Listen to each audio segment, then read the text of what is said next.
अस्सलाम वालेकुम। Faisalabad programme news night के साथ मैं हूं आपका मेज़बान मोहम्मद बिलाल डोगर। बढ़ती हुई पेट्रोलियम मसनूआत की कीमतें और किराया बढ़ना या ना बढ़ना ये एक मौजू है जिसके ऊपर तमाम फैसलाबाद के जो लोग हैं वो मुख्तलिफ मसाइल का शिकार नज़र आते हैं। ख़ास तौर पर मुसाफिर हज़रात बड़े परेशान हैं, लेकिन इसके साथ साथ जो लोग वैगन बस चलाते हैं उनकी तरफ से भी इससे पहले भी एक एहतजाज डीसी ऑफिस के सामने किया गया। तो आज एक इन हाउस मीटिंग बुलाई गई जिसके अंदर अहम फैसले करने के हवाले से देखा गया कि आने वाले दिनों में क्या किया जाएगा और कैसे लेके चला जाए, क्योंकि गैस सिलेंडर जो हैं वो इंतज़ामिया ने उतरवा दिए ये कहकर ये ख़तरनाक हैं। तो दूसरी तरफ यही गाड़ियाँ कुछ साल पहले क्योंकि पासबंद वैगन यूनियन वाले हमारे साथ मौजूद हैं, रिक्शे वाले भी मौजूद हैं, इनका मौक़िफ़ था कि उनकी तरफ से इंजन तब्दील करवा के गैस वाले करवा दिएगा। दोबारा या तो इंजन चेंज होंगे क्योंकि इसके ऊपर अगर पेट्रोल चलाते हैं तो वो गुंजाइश से बाहर चीज़ हो जाती है। मियाँ जाओ तो दीगर मौजूद है। मियाँ साहब से आगाज़ कर लेता हूँ, फिर दोस्तों के पास चलता हूँ। अस्सलाम वालेकुम जी। मियाँ साहब, मौक़िफ़ क्या है? पेट्रोलियम मसनूआत यकीनन तौर पर बड़ी महंगी हो गई हैं, अभी तो यकम आएगी तो फिर सबको अब तो बल्कि किसी को नाउमीदी नहीं होती, उम्मीद होती है कि कीमत बढ़ेगी। वो भी एक अच्छी चीज़ ही बन गई अब आवाम के लिए कि ना बढ़े तो लोग टेंशन में रहते हैं कि अगले महीने या 15 दिन बाद अब ये डबल बढ़ के आएगी, तो लोग ख़तरे में हैं। तो अब ट्रांसपोर्ट इंतज़ामिया का या आप लोग जो माल के क्या सूरत हाल है?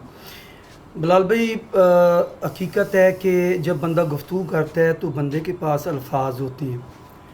इन्होंने अल्फाज भी लोगों से छीन लिए। लोग क्या करें, लोग बोलें ना बोलें, यानी इतनी महंगाई, इतना जुल्म, इतनी ज़्यादती कि आप देख लें कि बिजली के बिलों में देखें तो होशरबा इजाफ़ा, मज़ीद इजाफ़ा करते चले जा रहे हैं। गैस बिलों में देख लें तो मज़ीद उसके अंदर इजाफ़ा। वासा कभी कहते थे कि वासा जी बिल नहीं देते, अब वासा वालों ने इतना ज़्यादा बिल कर दिए हैं पिछले 15 साल में वो भी लोगों की जो दस्तरस है उससे बाहर होते चले जा रहे हैं। और अफसोस का मुकाम ये है कि बिल ले रहे हैं लेकिन वो सहूलियात जो हैं वो लोगों से छीन रहे हैं। यानी गैस का बिल तो ये बढ़ा दिए, गैस के बिल भी ले रहे हैं, गैस और लोगों को गैस जो है वो सूरत मिल नहीं रही, गैस आ ही नहीं, लोगों के पास आ ही नहीं रही। और लोग बेचारे अपने बच्चों को कहाँ से रोटी खिलाएं पकाकर, और जब लोग घरों काम पे जाते हैं तो गैस तो बंद होती है, तो फिर लामअल्लाह LPG गैस वो भी लोगों की पहुंच से दूर है। फिर वो अगर लकड़ियां जलाते हैं, माजी के वो बहुत में चले जाते हैं तो वो भी कोई 1200 प्लस उसकी कीमत है मन की। तो लोग कहाँ जाएं? 25,000 रुपया लेने वाला बंदा आज हकीकत है कि बिल्कुल वो दरबदर हो गया है कि बिजली का बिल, अगर वो 25,000 रुपये उसकी तनख्वाह है तो बिजली का बिल वो कहाँ से देगा, किराया मकान का कहाँ से देगा, खाना वो कहाँ से खाएगा। यानी ये वो चीज़ें हैं, वो सवाल हैं जिनका जवाब शायद आज किसी शख्स के पास नहीं है। मैं ये देख रहा हूँ कि हुक्मरान जो है, हमें उम्मीद थी कि शायद निगरान हुकूमत आ जाएगी, PDM हुकूमत चली जाएगी, निगरान हुकूमत आ जाएगी तो वो लोगों को कोई बेहतर रिलीफ देगी। लेकिन हकीकत है कि जो लोग आते हैं, जो सियासतदान आते हैं, ये 250 जो ख़ानदान हैं जिन्होंने बारियां लगाई हुई हैं इस मुल्क के अंदर, और जो वो बारूनी इशारे पे जिनको यहाँ पे ज़िम्मेदारियाँ मिलती हैं, ये अवाम के वोटों से नहीं आते, ये बाहर के अहकामात जो इनको मिलती हैं उनकी बुनियाद पे ये यहाँ पे आते हैं। मैं ये समझता हूँ कि पाकिस्तान आज जिस दोराहे पे खड़ा है ये इंतहाई कर्बनाक, और जिस मुल्क के अंदर जो मुल्क एटमी ताकत हो और उसके पास बिजली ना हो तो आप अंदाज़ा लगा सकते हैं कि ये मुल्क माफियाज के अच्छा, फैसला आज की मीटिंग में क्या फ़ैसला किया गया? क्योंकि इससे पहले आपने मुतअद्दिद मीटिंग्स की, DC ऑफिस के बाद एक बड़ा एहतजाज भी किया, वहाँ तो कोई सुनवाई नहीं हुई, तो आगे का आपने कहा था मुहर्रम के बाद कोई प्लान होगा, मुहर्रम के लिए से पोस्टपोन कर दिया, 14 अगस्त तक तो गुजर गई, अब तो सफ़र का महीना पूरा पड़ा है, क्या हर तरफ से एहतजाज की तहरीकें शुरू हो रही हैं? बिलाल भाई, सफ़र का महीना है तो हमने सफ़र करने का इरादा कर लिया है, और 15 सितंबर को जनाब सिराजुल हक अमीर जमात इस्लामी पाकिस्तान फैसलाबाद आ रहे हैं, जो यूथ का प्रोग्राम है, लेकिन उसके अंदर इंशाअल्लाह लेबर जो है वो भरपूर अंदाज में शरीक होगी, और इसी महंगाई पे, बेरोज़गारी पे, जुल्म व ज़्यादती के ऊपर जो है वो इंशाअल्लाह उस एहतजाज के अंदर, उस रैली के अंदर ज़िंदा लोगों की तरह भरपूर अंदाज में शरीक होंगे। मैं बात करना चाहूँगा कि हकीकत है कि ये गुड गवर्नेंस की बात करते हैं, यहाँ तो ये हालत है कि माएँ जो हैं वो जब बच्चों को खाना नहीं दे पाती तो वो दरियाओं के अंदर छलांगे लगाने पे मजबूर हैं, खुदकुशियाँ बिल्कुल करने सही। पे। बाप जब रोज़ी नहीं मिलती, मजबूर हैं, बेबस हैं, तो वो गुर्दे बेचने के लिए तैयार हो गए हैं, गुर्दे बेच रहे हैं। तो ये आलम है पाकिस्तान के अंदर, और ये सारा इन शिकारियों ने किया है, इन चौकीदारों ने किया है कि जो हमारे हुक्मरान हैं ये हमारे चौकीदार हैं और ये चोरों से मिल गए हैं। और जब चौकीदार चोरों से मिल जाता है तो फिर घरों को लुटने से कोई नहीं बचा सकता। तो मैं ये समझता हूँ कि इस मौके पे ये जो 22-23 करोड़ आवाम है, जो 98% गरीब लोग हैं, जो डायरेक्ट इन अशराफिया का शिकार है, इनके जुल्म का, हमें अपना रोल अदा करना होगा। हमें अपना मुल्क बचाना है, अपना घर बचाना है। तो हमें जो जमहूरी जदोजहद है, आइनी जदोजहद है, इसको करने के लिए हमें उठना होगा। अस्सलाम वालेकुम जी। वालेकुम सलाम। आप वैगन चलाते हैं? नहीं, मैं रिक्शा चलाते हैं। कहाँ से? फालिज का मरीज, मेरा बस स्टैंड पे है। मेरा 17,500 रुपये लाया, मेरा 18,000 रुपया कराया। मैं रिक्शा चार्ज करके चलाते हो? रिक्शा चार्ज करके चलाते हो? पेट्रोल ते चलाना, चिंगची चलाना। क्योंकि जिन्ना बिल आया लगता बिजली भी नाल लवाई हुई ਤੁਸੀਂ। ਇਹ ਤੇ ਉਹਨਾਂ ਨੂੰ ਪਤਾ ਨਾ ਮੈਂ ਕੀ ਕਰਨਾ ਤੇ ਮੈਂ ਕਿਸ ਤਰ੍ਹਾਂ ਆਪਣਾ ਸਿਸਟਮ ਚਲਾ ਰਿਹਾ। ਤੇ ਮੇਰੇ ਘਰ ਦੀ ਨੂੰ ਸ਼ੂਗਰ, ਇਨਸੂਲਿਨ ਲਾਂਦੀ, ਉਹ ਕੱਲ ਸੋਚ ਕੇ 3 ਵਾਰੀ ਬੋਸ਼ ਹੋ ਗਈ। ਬਿੱਲ 17,000। ਹਾਂਜੀ, 18,000 ਬਿੱਲ ਆ, 17,000 ਕਰਾਇਆ ਮੇਰਾ। ਤੇ ਮੈਂ ਕਿੱਥੋਂ ਕਰਕੇ ਪੂਰਾ ਦੇਣਾ? ਤੇ ਕਿੰਨਾ ਕਮਾ ਲੈਂਦੇ ਹੋ ਮਹੀਨੇ ਦਾ ਰਿਕਸ਼ਾ? ਮੈਂ ਮਹੀਨੇ ਦਾ ਇਹੀ 10-15,000 ਰੁਪਇਆ ਕਮਾਉਣਾ ਤੇ ਮੈਂ ਘਰ ਦਾ ਖਰਚਾ ਵੀ ਤੋਰਨਾ, ਬੱਚਿਆਂ ਦਾ ਵੀ ਕਰਨਾ, ਤੇ ਮੈਂ ਕਿੱਥੋਂ ਲਿਆ ਕੇ ਦਵਾਂ? ਹੁਣ ਤਾਂ ਗਰੀਬ ਦੀਆਂ ਕਿਸ਼ਤਾਂ ਵੀ ਫੈਸਕੋ ਨੇ ਕਰਨੀਆਂ ਛੱਡਤੀਆਂ। ਉਹ ਕਹਿੰਦੇ ਸਿਰਫ ਅਮੀਰ ਦੀਆਂ ਹੀ ਹੋਣਗੀਆਂ। ਕਿੱਥੋਂ ਹੁਣ ਤੱਕ ਕਿਸ਼ਤਾਂ ਵੀ ਨਹੀਂ ਦਿੰਦੇ ਨਾ। ਤੇ ਹੁਣ ਬਿੱਲ ਇਸ ਮਹੀਨੇ ਪਤਾ ਨਹੀਂ ਕਿੰਨਾ ਆਣਾ, ਐ ਨਹੀਂ ਤਰਿਆ ਤੇ ਅਗਲਾ ਪਤਾ नहीं कितना देना। बिल्कुल सही बात है जी। पिछला बिल अभी पड़ा है, इनका पेंडिंग पड़ा है, और अगले का क्या सूरत है? अस्सलाम वालेकुम। अगे आ जाओ थोड़ा जा। रिक्शा चलाते हो? तो कितने साल तो चला रहे हो? मैंने तकरीबन 17-18 साल हो गए जी चलाਉਂਦਿਆਂ ਨੂੰ। ਤੇ ਪੈਟਰੋਲ ਤੇ ਚਲਾ ਰਹੇ ਹੋ ਜਾਂ? ਪੈਟਰੋਲ ਤੇ ਚਲਾ ਰਹੇ ਹਾਂ ਜੀ। ਤੇ ਅੱਜ ਕੱਲ ਹਾਲਾਤ ਇਹ ਹੋਏ ਆ ਕਿ ਲੱਗਦਾ ਕਿ ਸਵਾਰੀਆਂ ਕੋਲੋਂ ਧੱਕਾ ਲਵਾ ਕੇ ਤੇ ਫੇਰ ਹੀ ਗੁਜ਼ਾਰਾ ਕਰਨਾ ਪੈਣਾ।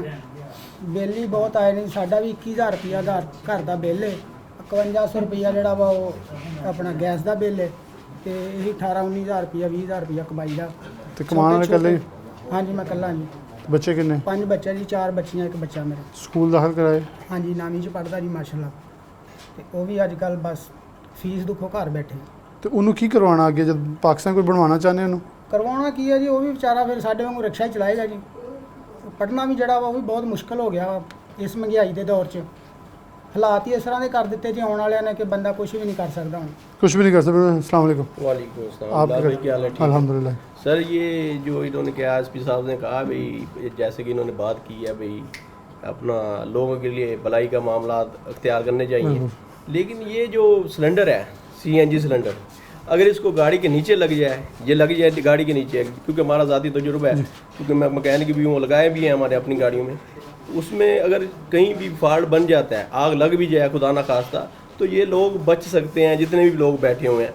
उसमें क्या होगा, अभी गैस सस्ती है, लोगों का भला होगा।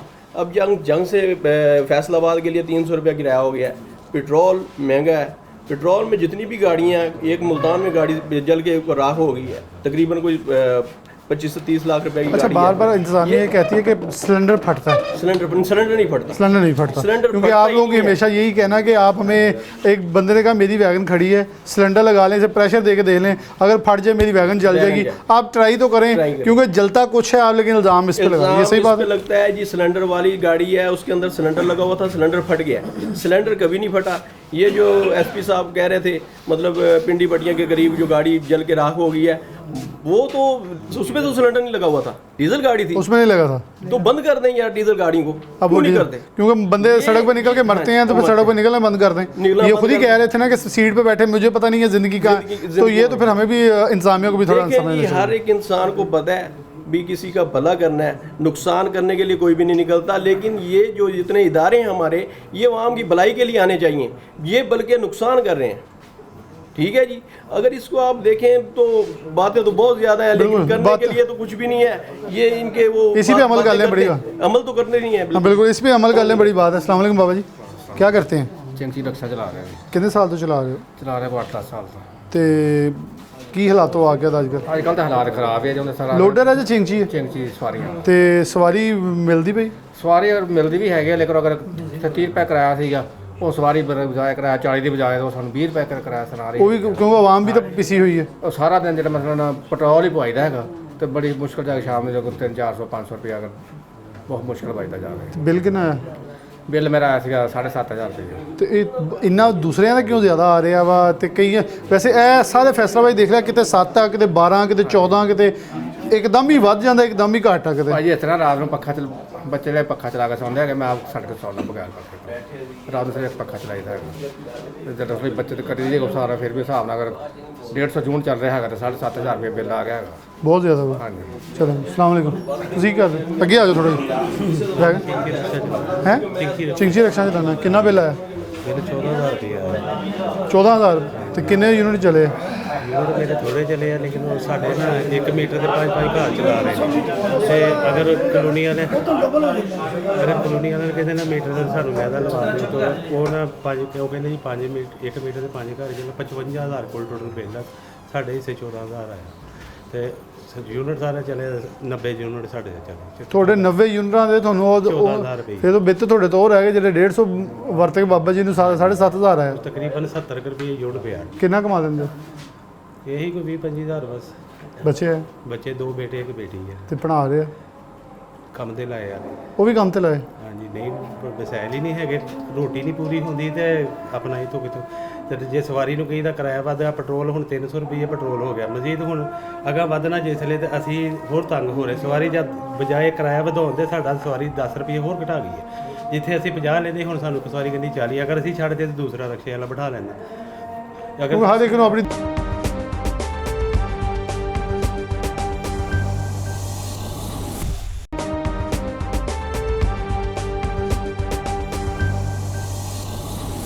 ਦਿਹਾੜੀ ਦੇ ਕੁਝ ਕਮਾ ਘਾ ਲੈ ਜਾਓ। ਉਹ ਸ਼ਾਮ ਨੂੰ ਜੇ ਦਿਹਾੜੀ ਲੱਗਦੀ ਵੀ ਹੈ ਨਾ ਐਂਡ 600-700 ਤੋਂ ਵੱਧ ਨਹੀਂ ਬਚਦਾ ਹੈ। ਇੱਥੇ ਤੱਕ ਹੀ ਆ ਬਚਦੇ। ਤੇ ਸ਼ਾਮ ਨੂੰ ਰੋਟੀ ਉਹ ਜਿਸਲੇ ਘਰ ਜਾਈਦਾ ਵਾ, ਆਟਾ ਹੈ ਨਹੀਂ ਤੇ 300 ਦਾ 2 ਕਿਲੋ ਆਟਾ ਲਿਆਈਦਾ। ਉਹ ਸਵੇਰ ਨੂੰ ਮਸਾਂ ਲੱਗਦੀ ਤੇ ਸ਼ਾਮ ਨੂੰ 200 ਦੀ ਸਬਜ਼ੀ ਲਿਆਓ, 700 ਰੁਪਈਆ ਪੂਰਾ। ਕੋਈ ਵੀ ਸਬਜ਼ੀ ਮੇਰੇ ਖਿਆਲ ਮੈਂ ਇਸ ਵੇਲੇ 100 ਤੋਂ 100 ਰੁਪਏ ਕਿਲੋ, 200 250 ਰੁਪਏ ਤਾਂ ਗੋਭੀ ਆ। 100 ਤੋਂ ਕਿਲੋ ਘੱਟ ਕੋਈ ਇੱਕ ਸਬਜ਼ੀ ਵੀ ਨਹੀਂ ਹੈ। ਭਾਜੀ ਕੱਲ ਮੈਂ ਗੋਭੀ ਲੈ ਕੇ ਗਿਆ, 250 ਰੁਪਏ ਗੋਭੀ ਦਿੱਤੀ ਆ। 250 ਰੁਪਏ ਗੋਭੀ। 250 ਰੁਪਏ ਗੋਭੀ ਤੇ 200 ਰੁਪਏ ਬਤਾਊਂਗਾ। ਘੀਆ ਤੋਰੀ ਜਿਹਨੂੰ ਪੁੱਛਦਾ ਕੋਈ ਨਹੀਂ, ਉਹ 150 ਰੁਪਏ ਕਿਲੋ ਦੇ ਦਿੰਦੇ। ਉੱਥੇ ਗਰੀਬ ਆਦਮੀ ਕੀ ਕਰੇਗਾ? ਰੋਟੀ ਖਾਵੇ ਕਿ ਬਿੱਲ ਤਾਰੇ ਜਾਂ ਬੱਚਿਆਂ ਨੂੰ ਪੜ੍ਹਾਵੇ। ਬੱਚਿਆਂ ਨੂੰ ਜੇ ਕਹੋ ਨਾ ਤੁਸੀਂ ਗਰੀਬ ਆਦਮੀ ਹੁਣ ਬੱਚਿਆਂ ਨੂੰ ਤੁਸੀਂ ਪੜ੍ਹਾ ਸਕੋ, ਉਹ ਝੂਠ ਆ ਕਿ ਖਰਚੇ ਹੀ ਨਹੀਂ ਬੱਚਿਆਂ ਦੇ ਪੂਰੇ ਕਰ ਸਕਦਾ ਤੇ ਰੋਟੀ ਦੇ ਕੇ ਰੋਟੀ ਕੀ ਖਾਣੀ ਹੈ? ਜੇ ਖਰਚੇ ਬੱਚੇ ਪੜ੍ਹਾ ਲੈ ਜਾਂ ਰੋਟੀ ਖਾ, ਇਹ ਦੋ ਕੰਮ ਹੀ ਹੈ।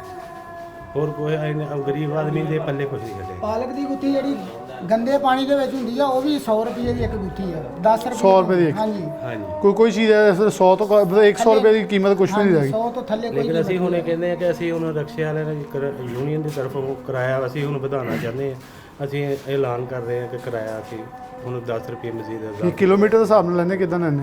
ਅਸੀਂ ਡੀ ਟੈਪ ਮਾਮ ਸਟਾਫ ਬਾਈ ਸਟਾਫ 20 ਰੁਪਏ ਕਿਰਾਇਆ ਚੱਲਦਾ ਸਾਡਾ। ਯਾਨੀ ਕਿ ਹੁਣ ਇੱਥੋਂ ਡੀ ਟੈਪ ਮਾਮਬਾਰ ਕੇ ਤੁਸੀਂ ਬੈਂਦੇ ਗੰਦਾ ਖਾਲਾ ਕਾਫੀ ਸਫ਼ਰ ਤਕਰੀਬਨ 9 ਕਿਲੋਮੀਟਰ ਸਫ਼ਰ ਬਣ ਜਾਂਦਾ। 20 ਰੁਪਏ 50 ਰੁਪਏ ਉੱਥੇ ਦਾ ਲਈਦਾ ਤੇ ਉਹ ਹੁਣ 10 ਰੁਪਏ ਅਸੀਂ ਮਜ਼ੀਦ ਇਜ਼ਾਫੀ ਕਰਨਾ ਕਿਉਂਕਿ ਨਹੀਂ ਗੁਜ਼ਾਰਾ ਨਹੀਂ ਹੁੰਦਾ। ਇਹ ਆਪਸ ਵਿੱਚ ਇਤਿਹਾਦ ਚਾਹੀਦਾ ਨਾ। ਕੋਈ ਇੱਕ ਤੁਸੀਂ ਜਿੱਦਾਂ ਕਹਿ ਰਹੇ ਇੱਕ ਬਿਠਾ ਲੈਂਦਾ, ਦੂਜਾ ਛੱਡ ਦਿੰਦਾ, ਉਹ ਦੂਜਾ ਛੱਡ ਦਿੰਦਾ। ਉਹ ਬਣਾ ਕੇ ਅਸੀਂ ਹੁਣ ਲਿਸਟਾਂ ਲਾਵਾਂਗੇ ਨਾ, ਹਰ ਗੱਡੀ 'ਚ ਲਿਸਟ ਲੱਗੀ ਹੋਊਗੀ ਸਾਡੀ 'ਚ, ਤਾਂ ਫਿਰ ਤਾਂ ਕੋਈ ਆਵਾਮ ਦੀ ਬਹਿਸ ਨਾ ਕਰੇ। ਆਵਾਮ ਦੀ ਬਹਿਸ ਨਾ ਹੋਵੇ। ਅਸੀਂ ਆਵਾਮ ਅੱਗੇ ਵੀ ਇਲਤਜਾ ਕਰਦੇ ਕਿ ਅਸੀਂ ਵੀ ਤੁਹਾਡੇ ਵਰਗੇ ਮਜ਼ਦੂਰ ਆਦਮੀ ਆ। ਅਸੀਂ ਤੁਹਾਡੇ ਨਾਲ ਅੱਜ ਤੱਕ ਨਾ ਜ਼ਿਆਦਤੀ ਨਹੀਂ ਕੀਤੀ, ਤੁਸੀਂ ਸਾਡੇ ਨਾਲ ਨਾ ਕਰੋ, ਮਿਹਰਬਾਨੀ ਆ। ਅਸੀਂ ਵੀ ਮਜ਼ਦੂਰ ਆਦਮੀ, ਅਸੀਂ ਵੀ ਤੁਹਾਡੇ ਤੋਂ ਕਮਾ ਕੇ ਆਪਣੇ ਬੱਚੇ ਪਾਲਣੇ। ਜਿੱਦਾਂ ਤੁਸੀਂ ਕਮਾਉਂਦੇ ਇੱਦਾਂ ਹੀ ਅਸੀਂ ਕਮਾ ਕੇ ਲੈ ਜਾਣੇ। ਤੇ ਮਿਹਰਬਾਨੀ ਆ, ਰਿਕੁਐਸਟ ਕਰਦੇ ਅਸੀਂ ਕਿ ਆਵਾਮ ਸਾਡਾ ਸਾਥ ਦੇਵੇ। आवाम साथ है। अस्सलाम वालेकुम। वालेकुम आप क्या करते हैं? मोटरसाइकिल रिक्शा चलाਉਂਦੇ तो कितों कितने तक चला रहे हो? ਹਾਂ ਇੱਥੋਂ ਸਮਨਾਬਾਦ ਨੂੰ ਨਵਾਬਾਂ ਨੇ ਤੇ ਕਦੋਂ ਤੋਂ ਚਲਾ ਰਹੇ ਹੋ? 16 ਸਾਲ ਹੋ ਗਏ। ਤੇ ਹੁਣ ਸੂਰਤ ਹਾਲ ਕੀ ਮੀਟਿੰਗ ਤੋਂ ਤੁਸੀਂ ਫੈਸਲਾ ਕੀਤਾ ਕਿ ਤੁਹਾਡੇ ਦਾ ਸਿਲੰਡਰ ਨਹੀਂ ਲੱਗੇ, ਤੁਹਾਡੇ ਦਾ ਪੈਟਰੋਲ ਚੱਲ ਰਿਹਾ ਵਾ। ਹਾਂਜੀ ਤੇ ਪੈਟਰੋਲ ਇਸ ਵੇਲੇ ਤਕਰੀਬਨ ਕਮੋ ਬੇਸ਼ 300 ਨੂੰ ਲੱਗ ਗਿਆ ਜਾਂ ਮਹੀਨਾ 15 ਦਿਨ ਬਾਅਦ ਹੋ ਲੱਗ ਜਾਏ। ਬਹੁਤ ਜ਼ਿਆਦਾ ਮਹਿੰਗਾ ਪਿਆ, ਬਹੁਤ ਜ਼ਿਆਦਾ। ਤੇ ਆਵਾਮ ਕਾਰੋਬਾਰ ਨਹੀਂ ਹੈਗਾ ਨਾ ਸਵਾਰੀ ਹੈਗੀ ਆ, ਕਿੰਨਾ ਪੈਟਰੋਲ ਜ਼ਿਆਦਾ ਮਹਿੰਗਾ। ਕਿੰਨਾ ਬਿੱਲ ਆਇਆ? ਬਿੱਲ 8771 ਰੁਪਏ ਹੈ। ਕਿੰਨੇ ਯੂਨਿਟ? ਇਹ 161 ਯੂਨਿਟ ਹੈ। ਤੇ ਉੱਥੇ ਮੁਨਾਸਬ ਹੈ ਤੁਹਾਡੇ ਖਿਆਲ ਨਾਲ? ਬਹੁਤ ਜ਼ਿਆਦਾ ਜ਼ਿਆਦਾ? ਬਹੁਤ ਜ਼ਿਆਦਾ। ਪਹਿਲੇ ਕਿੰਨਾ ਆਉਂਦਾ ਸੀ ਜਦੋਂ ਨਾਰਮਲ ਇਹ ਤੋਂ ਅਗਰ 2-3 ਮਹੀਨੇ ਪਿੱਛੇ ਚਲੇ ਜਾਓ? ਪਹਿਲੇ ਇਹੀ 27-2800 ਰੁਪਏ ਆਉਂਦਾ। 27-2800। ਤੇ ਗੈਸ ਦਾ? ਗੈਸ ਦਾ 2-250 ਰੁਪਏ ਆਉਂਦਾ ਸੀ। ਇਹ ਕਿਹੜਾ ਇਸ ਟਾਈਮ ਯਾਨੀ ਕਿ 1200-1600 ਰੁਪਏ। ਬੱਸ ਦਾ ਤੁਹਾਨੂੰ ਵੀ ਆਇਆ? ਹਾਂਜੀ ਬੱਸ ਦਾ ਵੀ ਜ਼ਿਆਦਾ ਵਾ ਬਿੱਲ। ਕਿੰਨਾ ਆਇਆ? ਉਤਾਰਿਆ ਹੀ ਨਹੀਂ ਜੀ, ਪੈਸੇ ਨਹੀਂ ਸੀ ਹੈਗੇ, ਨਹੀਂ ਤਾਰਿਆ, ਦੇਖਿਆ ਹੀ ਨਹੀਂ ਹੈਗਾ। बिल उतारने की शकल जो है लोगों में मौजूद है। थोड़ा सा आगे आ जाए, जिन्होंने जो बात करने वाले दोस्त हैं ना जो रह गए हैं वो थोड़े से आगे आ जाए ताकि ਬਾਂਸ ਵਾਲੇ ਬਿੱਲ ਤੇ ਭੇਜ ਦਿੰਦੇ ਜਦੋਂ ਸਫਾਈ ਗਟਰ ਬੰਦ ਹੋ ਜਾਂਦਾ ਵਾ ਤੇ ਸਫਾਈ ਵਾਲਿਆਂ ਨੂੰ ਕਹੀਦਾ ਤੇ ਸਫਾਈ ਵਾਲੇ ਕਹਿੰਦੇ ਜੀ ਪੈਸੇ ਦਿਓ ਤੇ ਫਿਰ ਆਉਂਦੇ ਆ ਉਹ ਸਫਾਈ ਕਰਕੇ ਲੈਂਦੇ ਤੇ ਬਿੱਲ ਲੈਦਾ ਲੈਂਦੇ। ਬਿੱਲ ਲੈਦਾ ਲੈਂਦੇ ਤੇ ਫਿਰ ਜੇ ਅਗਰ ਮਸ਼ੀਨ ਵਾਲੇ ਨੂੰ ਕਹੀਦਾ ਨਾ ਟੈਂਕੀਆਂ ਜਿਹੜੀਆਂ ਲਈ ਫਿਰਦੇ ਆ ਉਹ 40 50 ਹਜ਼ਾਰ ਰੁਪਈਆ ਮੰਗਦੇ ਆ ਜੀ ਦਿਓ ਤੇ ਅਸੀਂ ਫੇਰ ਪ੍ਰੈਸ਼ਰ ਮਾਰਦੇ ਆਪ ਖੁਦ 9000 ਰੁਪਏ ਦਿੱਤਾ ਆਪਣੀ ਗਲੀ ਦਾ ਗਟਰ ਸਾਫ਼ ਕਰਾਇਆ ਵਾਸਾ ਵਾਲੇ ਹੈ ਵੀ ਮੁਲਾਜ਼ਮ ਉਹਨਾਂ ਦਾ ਹੀ ਸੀ, ਮੁਲਾਜ਼ਮ ਵੀ ਉਹਨਾਂ ਦੇ ਨਾਮ ਪਤਾ ਉਹਦਾ? ਪੈਸੇ ਵੀ ਲੈ ਰਹੇ ਨੇ। ਗਲੀ ਨੰਬਰ ਨੰਬਰ 5 ਕਿਹੜੀ ਜਗ੍ਹਾ? ਮੁਜ਼ੱਫਰ ਕਲੋਨੀ ਸ਼ਰੀਫ ਚੌਕ। मुजफ्फर कॉलोनी शरीफ चौक। हाँ जी 5 नंबर गली। चलें जी, आमिर अजीज़ साहब मेरा प्रोग्राम देख रहे हैं तो मैं उनको रिक्वेस्ट करूंगा कि ये जिस गली का बता रहे हैं वहाँ मुलाजिम को चेक करें कि आखिरकार एक मुलाजिम जो सरकारी तनख्वाह ले रहा है और इनसे कहीं ज़्यादा ले रहा है तो वो एक गटर साफ़ करने के लिए इनसे किस चीज़ का मुआवजा वसूल कर रहा है, और वो इंतहाई ज़्यादती जहाँ ऑलरेडी गरीब जो है कसम पुरसी के अंदर ज़िंदगी गुजारा है उसके बाद मज़ीद बोझ डालना किसी भी कोफ से अजाब से कम नहीं है। अस्सलाम वालेकुम, तुसी भी रिक्शा चलाते हो? जी चिंची रक्षा चलाने कितों कितों तक? ਇੱਥੇ ਚੰਗ ਬਾਜ਼ਾਰ ਕੁੱਕੇ ਵਾਲਾ ਚੰਗ ਰੋਡ ਰਜ਼ਾਬਾਦ तो किन्ने गेड़े ला लेंदे हो? ਗੇੜੇ ਲੱਗਦੇ ਹੀ ਨਹੀਂ ਜੀ, ਹੁਣ ਦਿਨ ਜਾਂ ਦੋ ਸਵੇਰ 4-4 ਘੰਟੇ ਸਵੇਰ ਦੇ ਖਲੋਤੇ ਆ, ਹੁਣ ਉੱਥੋਂ ਆਏ ਆ, ਅਜੇ ਤੱਕ ਗੇੜਾ ਨਹੀਂ ਲਾਇਆ। कोई नहीं लाया 9 ਵਜੇ ਆਏ ਆ, 9 ਵਜੇ ਆਏ ਆ, ਅਜੇ ਖਲੋਤੇ ਨੰਬਰ ਹੀ ਨਹੀਂ जोर का टाइम लंघ गया तो हले कोई ਗੇੜਾ ਨਹੀਂ ਲਾਇਆ ਹੈਗਾ। ਤੇ ਘਰ ਦੇ ਖਰਚੇ ਨਹੀਂ ਪੂਰੇ, 2 ਗੇੜੇ ਲੱਗਦੇ, ਅੱਗੇ 5-4 ਗੇੜੇ ਲੱਗ ਜਾਂਦੇ, ਹੁਣ ਨਹੀਂ ਲੱਗਦੇ। ਘਰ ਦੇ ਖਰਚੇ ਨਹੀਂ ਪੂਰੇ ਦੇ, ਬਿੱਲ ਦਈਏ, ਇੱਕ ਰੋਟੀ ਖਾਈਏ, ਕੀ ਕਰੀਏ। कितना है बिजली? 14000 ਰੁਪਇਆ ਬਿੱਲ ਆਇਆ ਵਾ, 50 ਰੁਪਏ ਘੱਟ 14000 ਰੁਪਇਆ ਬਿੱਲ ਆਇਆ ਵਾ। ਦੱਸੋ ਕੀ ਕਰੀਏ ਅਸੀਂ? ਬੱਚੇ ਵੀ ਹੈਗੇ ਆ ਸਾਥ ਦਿੰਦੇ, ਲੇਕਿਨ ਉਹ ਬੱਚਿਆਂ ਦਾ ਵੀ ਇੰਨਾ ਕਿ ਨਹੀਂ, ਪੜ੍ਹਾਈਆਂ 5-5 6-6 ਪੜ੍ਹਾਈਆਂ ਵਾ, बाद के पढ़ाई नहीं। ਅੱਗੇ ਨਹੀਂ ਪੜ੍ਹਾਈ, ਕੰਪਿਊਟਰ ਕਢਾਈ ਦੇ ਲਾਏ, ਉਹ ਉੱਥੇ ਵੀ ਕੀ 16-16 17-17000 ਰੁਪਏ ਤਨਖਾਹ ਲੈਂਦੇ ਆ। ਉਹ ਨਿਜ਼ਾਮ ਹੀ ਨਹੀਂ ਕਰਦੇ ਚੱਲਦੇ ਹੈਗੇ ਆ। ਬਿੱਲ ਤਾਰੀਏ, ਮਕਾਨ ਦਾ ਕਿਰਾਇਆ ਦਈਏ, ਜਿਹੜਾ ਰਕਸ਼ਾ 500 ਰੁਪਏ ਤਰੀਕ ਦੇ ਲਿਆ ਉਹਦੀ ਸ਼ਿਫੜ ਦਈਏ, ਅਸੀਂ ਕਿ ਖਰਚੇ ਸਾਡੇ ਨਹੀਂ ਪੂਰੇ ਹੁੰਦੇ ਪਏ। ਪਰੇਸ਼ਾਨ ਹੋ ਗਏ ਆ, ਟੈਨਸ਼ਨ ਨਹੀਂ ਆ ਬੰਦੇ, ਇਹਨਾਂ ਟੈਨਸ਼ਨ ਵਾਲੇ ਬੰਦੇ ਮਰਨ ਡਿਆ, ਬੁੱਢੇ ਹੋਈ ਜਾਂਦੇ ਇਹਨਾਂ ਟੈਨਸ਼ਨ ਬਿਮਾਰੀ। ਆਹ ਹਾਲਾਤ ਹੈ ਸਾਡੇ ਮੁਲਕ ਦੇ। अस्सलाम वालेकुम, क्या करते हैं आप? मैं चिंचिंग रिक्शा चलाता आप भी पढ़े लिखे भी हैं? हूँ जी अल्हम्दुलिल्लाह। कितना? मैट्रिक तलीम है मेरी। आगे नहीं पढ़े? नहीं सर। वजह? सर काम ही नहीं है, कारोबार ऐसे हैं, घर के हालात ऐसे हैं, बंदा क्या करे। अच्छा, क्या ये सच है कि एक महीने में 1 लाख बच्चा जो पाकिस्तान छोड़ के बाहर जा रहा है? हालात क्योंकि ये बुज़ुर्ग हैं, इन्होंने ज़्यादा ज़िंदगी हमसे गुजारी है, तजर्बा भी बहुत ज़्यादा है। हालात तो वाकई, क्योंकि जब आवाम आप, क्योंकि इनसे मैं सवाल करूँ तो वैसा जवाब नहीं देंगे, आप पढ़े लिखे हैं इसलिए आप सवाल करूँ कि जब जो गाहक होता है ना वो बहुत सारी चीज़ें आपको बता रहा होता है ज़िंदगी की, आप खुद भी मुतासिर हो रहे होंगे, लेकिन जो आपके साथ सवारी बैठती है ना, जब उससे 30 की बजाय 40 मांगेंगे ना, वो अपना रोना भी रोके जानते नाल के हालात व वाक़यात क्या हैं। तो ऐसे होता है, ऐसा हो चल रहा है? जी बिल्कुल ऐसे ही रो रहे हैं। एक चीज़ की हालात नहीं है, मुल्क की हालात नहीं है, ठीक है। उसकी वजह से जो रिक्शे वाले हैं वो भी मजबूर हैं, सवारी भी मजबूर है। कि हुकूमत से यही अपील है कि गरीब को, इंसान को थोड़ा सा मिल जाए, रिलीफ मिले। तो इस वजह से मैं यही पैगाम दूंगा हुकूमत को कि गरीब बंदे का भला हो, उसको रिज़्क मिलना चाहिए, ये बिलों में कमी करनी चाहिए थोड़ी बहुत। बिलों के अंदर कमी होनी चाहिए, ख़ासतौर पे निगरान गवर्नमेंट जो है, अब थोड़े से आगे आ जाए, निगरान गवर्नमेंट जो उनको ख़ासतौर पे सवाल से ख्याल करना है। अस्सलाम वालेकुम। वालेकुम। क्या करते हैं आप? मैं यूसी चेयरमैन हूँ, यूसी 182। ये मामला ये है कि बहुत सारे बिलों का भी मसला आवाम को है कि आए दिन ये IMF की जद में हमसे ज़्यादा बिल ले रहे हैं। दूसरा सबसे ज़रा हमें ट्रांसपोर्टरों को भी ये मसला है कि इन्होंने CNG इंजन इंपोर्ट किए, फिर वो गाड़ियों में शिफ्ट हुए, 100% गाड़ियों में वो शिफ्ट हैं। अब ये क्या उस पर ये किस तरह सेक्रेटरी ने इसके ऊपर पाबंदी लगा दी है, वार्डन वाले या दूसरे पेट्रोल के लिए सारे इनको इख्तियार दे दिया, ये 5-5, 10-10 हज़ार रुपया लेकर हमें छोड़ रहे हैं। इससे सवारियाँ भी तंग होती हैं, ट्रांसपोर्ट भी तंग होता है, और लोगों को बेरोज़गारी का भी खदशा है। कहाँ से इतने दोबारा डीजल इंजन लेकर आएँ? क्योंकि जो वाक़यात हुए मोटरवे पे भी 2 वाक़यात हुए, उसमें भी डीजल इंजन से इंसानी ज़िया हुआ है, लेकिन वो उसमें डीजल इंजन थे। या तो ये इंजन पहले इजाज़त ही ना देते, जब ये पाकिस्तान में मुंतकिल हुए हैं, फिर ये गाड़ी में मुंतकिल हुए हैं, तो इससे गाड़ियाँ चल रही हैं। तो अब ये पैसों से तो गाड़ियाँ चला रहे हैं, वैसे तो चलने नहीं देते, वैसे भी तो चल रही हैं। तो इसलिए इस बेरोज़गार लोगों को बचाने के लिए गवर्नमेंट को चाहिए कि इस पर नज़रसानी करे। हमने पहले भी एहतजाज किया था कचहरी बाज़ार चौक में, तो उस पर कोई रद्द-ए-अमल सामने नहीं आया। तो हुकूमत से इल्तमास है कि ये हमें बेरोज़गार ना करें, ताकि स्कूलों में बच्चे हैं, दूसरा सिस्टम चल रहा है, मज़दूरों का लेबर का प्रॉब्लम है, वो मिलों में आते जाते रहते हैं। इससे पुलिस और पेट्रोलिंग हमें बहुत तंग करती है। इसका उसको सदेबाब किया। इसका सदेबाब किया। अस्सलाम वालेकुम। वालेकुम। वैगन से हैं? जी। तो क्या हाल आपके तो किराए बढ़े हैं कोई? नहीं वैगन का नहीं, हम उधर ना साइयां वाला इंडस्ट्री एरिया है। अच्छा, वो इंडस्ट्री एरिया से फेडमिक के अंदर, तो वहाँ तो बड़े 32,000 मिल रहा है। 32,000 नहीं सर, वहाँ जितनी भी देखो चाइनीज़ की फैक्ट्री हैं, तुर्की की फैक्ट्री हैं, और भी यानी कि लोगों की यानी कि बाहर की कम्युनिटी की फैक्ट्री हैं। आज तक आप विज़िट भी कर लें, 12,000 14,000 ज़्यादा से ज़्यादा 18,000 रुपया वर्कर को तनख्वाह दे रहे हैं फेडमिक के अंदर। फेडमिक के अंदर एक इंटरनेशनल उन्होंने वो बनाया बिल्कुल जी। ठीक है। और पूरे फेडमिक के अंदर कोई डिस्पेंसरी नहीं है, कोई अस्पताल नहीं है। कुछ तकरीबन 1-2 माह के अंदर कुछ 4-5 लोगों की डेथ हो गई है, ठीक है ना। कोई पूछने वाला नहीं है, ठीक है ना। किसी की सोशल सिक्योरिटी कार्ड नहीं है, किसी का ग्रेजुएट भी नहीं है, किसी के पास जनाब मुकम्मल तनख्वाह भी नहीं देते हैं। रोज़ाना जब कोई भी आदमी बात करता है, एडमिन से करता है, मैनेजमेंट से करता है, वो कहते हैं बाहर आप चले जाएं नौकरियों से। देखो चाइना की फैक्ट्रियाँ, उसमें 18,000 रुपया 12 घंटे का 18,000 रुपया दे रहे हैं, ठीक है ना। और इतना नाकस खाना दे रहे हैं जो अपना आप देखेंगे तो आप खुद शर्मिंदा हो जाएंगे। यहाँ एक और मसला इन्होंने फेडमिक का उजागर किया।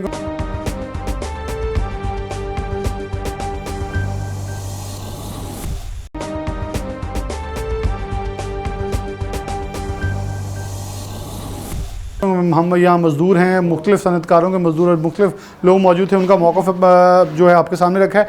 मकसद एक था कि चल क्या रहा है। अब इसी पेट्रोलियम मसनूआत के आड़ के अंदर पूरे फैसलाबाद ज़िले और डिवीज़न के अंदर जो मुश्किलात हैं ज़रा वो मुलाहिज़ा करें और फिर वापस आते हैं और प्रोग्राम का इख्तिताम करें। लेकिन ज़रा थोड़ा सा हमारे नुमाइंदगान हमारे साथ मौजूद हैं, उनकी तरफ रुख करते हैं। पेट्रोल की कीमतों में इजाफे से तहसील तांदलेवाला की तमाम जो पेट्रोल पंप्स हैं उन पर पेट्रोल नायाब हो चुका है। कहीं जो है वो पेट्रोल नहीं मिल रहा। एक पेट्रोल पंप पर मौजूद है, यहाँ पर देखा जा सकता है कि जो शहरी हैं वो पेट्रोल की बूंद बूंद लेने को यहाँ पर तरस रहे हैं, कतारों में लगे हुए हैं और एक से बढ़कर एक कोशिश कर रहा है कि मुझे पेट्रोल पहले मिल जाए। तो ये मेरे साथ यहाँ पर कुछ शहरी भी मौजूद हैं, उनसे भी बात करते हैं। आप बताइएगा, पेट्रोल की कीमत तकरीबन 20 रुपये बढ़ गई है, 19.5 रुपये फ़ी लीटर इजाफा हुआ है। आप इस कीमतों के हवाले से क्या कहेंगे? पहली बात तो ये कि जो है ना पेट्रोल की कीमत ये आलमी रेट के मुताबिक नहीं बढ़ रही, ये हमारे हुक्मरानों की अयाशियों के मुताबिक बढ़ रही है। ये हम गरीबों से छीन के और जर्नैलों और जजों की जो है ना अयाशियाँ और एसी साहिबान को जो डबल केबन डाले और विगो डाले अता किए गए, ये उन लोगों की अयाशियों पे बढ़ रहे हैं। ये आलमी कीमत के मुताबिक नहीं है। आलमी कीमत के मुताबिक अगर तेल बढ़ता तो हमारी कीमत इधर 150 रुपये होना चाहिए थी, पहली बात। दूसरी बात ये है कि जिनको इतनी महंगी गाड़ियाँ दी गई हैं, इतनी मराद दी गई हैं, उनको फ़ीस बिजली फ्री है, उनका पेट्रोल फ्री है, उनको सहूलतें हैं घरों की, उनके बच्चों की फ़ीसें फ्री हैं, तो उनको चाहिए कि इधर सुपरवाइज़ करें।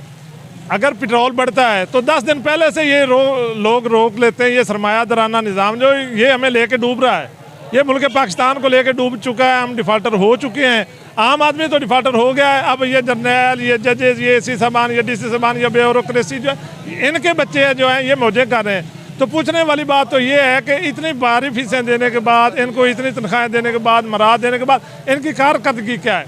क्या ये किसी सिविलाइज मुल्क में हो रहा है जैसे हमारे साथ? आप हमें ये बताइएगा कि जो हमारे हमसाया मुल्क हैं उनमें पेट्रोल की कीमतें हमारी निस्बत बहुत कम है, तो क्या समझते हैं कि हमारी जो आगे दौर आ रहा है इसमें आप क्या कहेंगे, पाकिस्तान किस तरफ जा रहा है? 2 गुजारिशात हैं इसमें। एक तो ये जो पेट्रोल की कीमत है ना, वो हमारे एक इधर पंजाब में जो है ना, ये दूसरे सूबों से भी मुख्तलिफ है। सिंध में, बलूचिस्तान में आज भी 220 पे पेट्रोल मिल रहा है, चाहे वो ईरान का मिल रहा है, चाहे वो सऊदीया का मिल रहा है, चाहे वो अमेरिका से आ रहा है, जहाँ से भी आ रहा है, स्मगल का आ रहा है, जेन्युइन तरीके से आ रहा है, लेकिन वहाँ पे 220 रुपये है।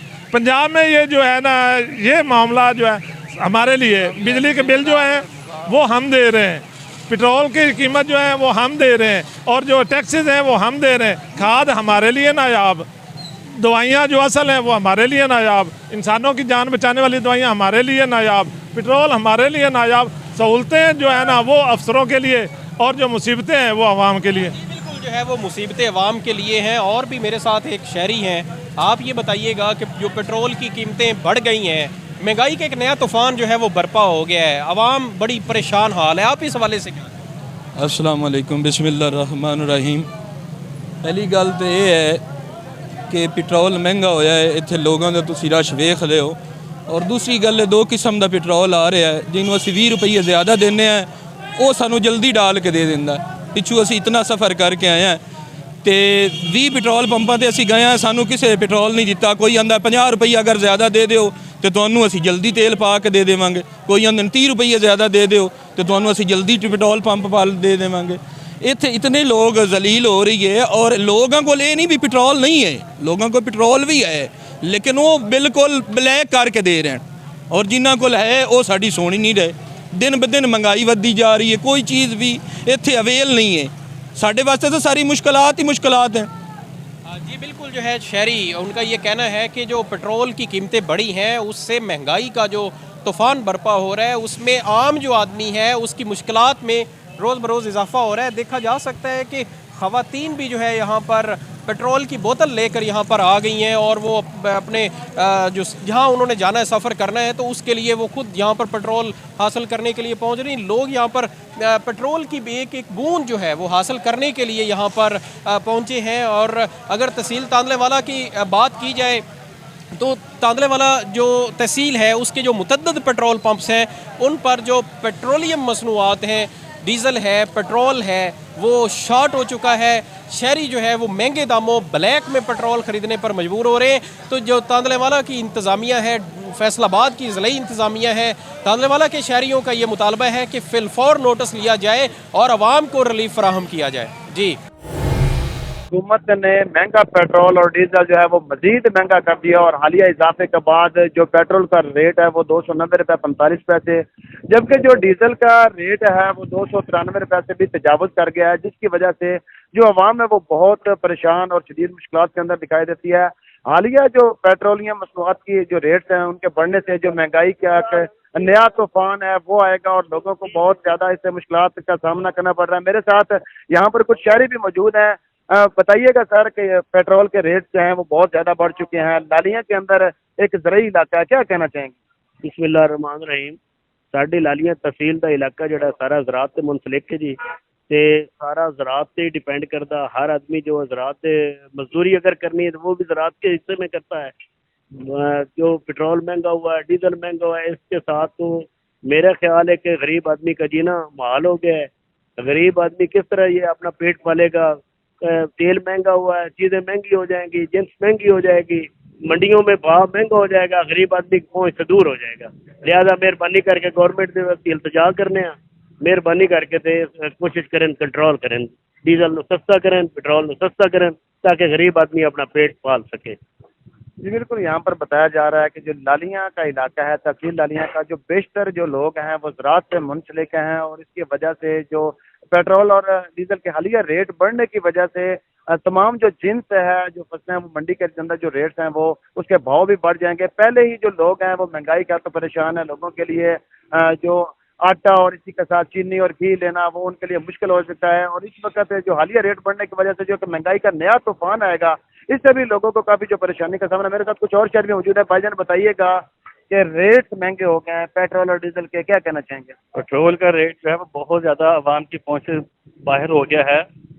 300 के करीब रेट पहुँच रहा है, जिसकी वजह से जो कारोबारी लोग हैं, जो नौकरी पेशा लोग हैं, जो दुकानदार हैं, चूँकि ये सारा कस्बा है, इस इर्द गिर्द के देहातों के लोग आते हैं शहरों में अपनी ज़रूरियात के लिए, उनके लिए बहुत महंगाई जो है पेट्रोल की नाकाबिले बर्दाश्त हो चुकी, चीखें निकल रही अवाम की कि गरीब अवाम जो है वो आटा पूरा करे, सब्जियां पूरा करे, घर के अखराजात पूरा करे, बिजली का बिल है। तो ये कि जो नया ये पेट्रोल का जो इजाफा है, जो 20 रुपये इजाफा किया गया है, ये एक शहरी के लिए जो है नाकाबिले बर्दाश्त हद तक है। तो मेरी तो यही अपील है हुकूमत से कि पेट्रोल के ऊपर जो है रिलीफ दिया जाए, ताकि गरीब अवाम को जो है वो सुखा सांस ले।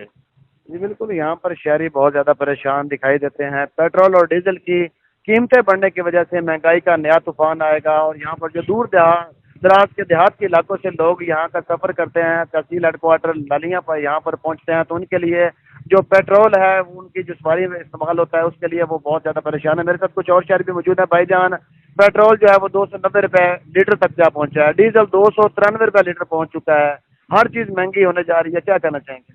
अस्सलाम वालेकुम। मेरी नई गवर्नमेंट से ये अपील है कि बराए मेहरबानी गरीब आवाम पे रहम किया जाए। अब जैसे पेट्रोल और डीजल की कीमत ज़्यादा हुई, इस वजह से गरीब शहरी मजदूर बेचारे बड़े परेशान और बेबस हो चुके हैं कि जिसको ना कोई रोज़गार मिल रहा है, ना उनको कोई सैलरी मिल रही है, बिजली महंगी हो गई है। इस वजह से बहुत ज़्यादा परेशानियां और मसले मसाइल इलाके में बन रहे हैं। मेरी जनाब हुकूमत से अपील है, रिक्वेस्ट है कि बराए मेहरबानी जो नोटिफिकेशन बिजली का और इसका पेट्रोल का हुआ है उसको बराए मेहरबानी वापस लिया जाए और मौजूदा जो बकाया जाते हैं सर आपने बात सुनी, यहाँ पर शहरियों का यही कहना है कि यहाँ पर जो बिजली के रेट्स भी बढ़ाए गए हैं और इसी के साथ जो पेट्रोल के रेट्स हैं वो बढ़ाए गए हैं और इससे जो लोगों की मुश्किलात है उसके अंदर इजाफा होता जा रहा है। यहाँ से तहसील लालिया का जो बेशतर इलाका है वो ज़राअत से मुंसलिक है और यहाँ पर जो पेट्रोल और डीजल की रेट्स बढ़ने की वजह से जो उनका फसलों को सैराब करना है वो भी महंगा होता जा रहा है। अगर वो महंगा होगा तो जिन्स भी महंगी हो जाएगी। यहाँ पर पहले ही जो आटा, चीनी और घी की कीमतें बढ़ चुकी हैं तो एक महंगाई का नया तूफान आएगा जिसकी वजह से जो लोग हैं वो तशवीश के अंदर मुब्तला हैं और सब लोगों का यही कहना है कि जो इजाफा है उसको वापस लिया जाए ताकि जो गरीब अवाम है, जो लोग परेशानी के अंदर मुब्तला हो चुके हैं, उनको सुख का सांस मिले और जो महंगाई है वो कम से कम की जाए। जी अब हमारे नुमाइंदगान मौजूद थे। आपने सुना कि पेट्रोलियम मसनूआत के ना सिर्फ डिस्ट्रिक्ट फैसलाबाद बल्कि डिवीज़न फैसलाबाद दीगर ज़िला में भी लोग चीख रहे हैं, चला रहे हैं और निगरान गवर्नमेंट से ही मुतालबा कर रहे हैं कि जहाँ मौजूदा साबका मुंतखब गवर्नमेंट कुछ नहीं कर सकी, उनसे इल्तमास है वो कुछ करें ताकि बेहतरी के आसार और बेहतरी की कोई गुंजाइश आवाम के लिए पैदा हो। जहाँ सख्त जो है वो जवाब देती जा रही है वहाँ कोई सूखा और ठंडी हवा का झोंका जो है मैसर आ सके। इसी के साथ प्रोग्राम न्यूज़ नेट से इजाज़त दीजिए। अल्लाह हाफ़िज़।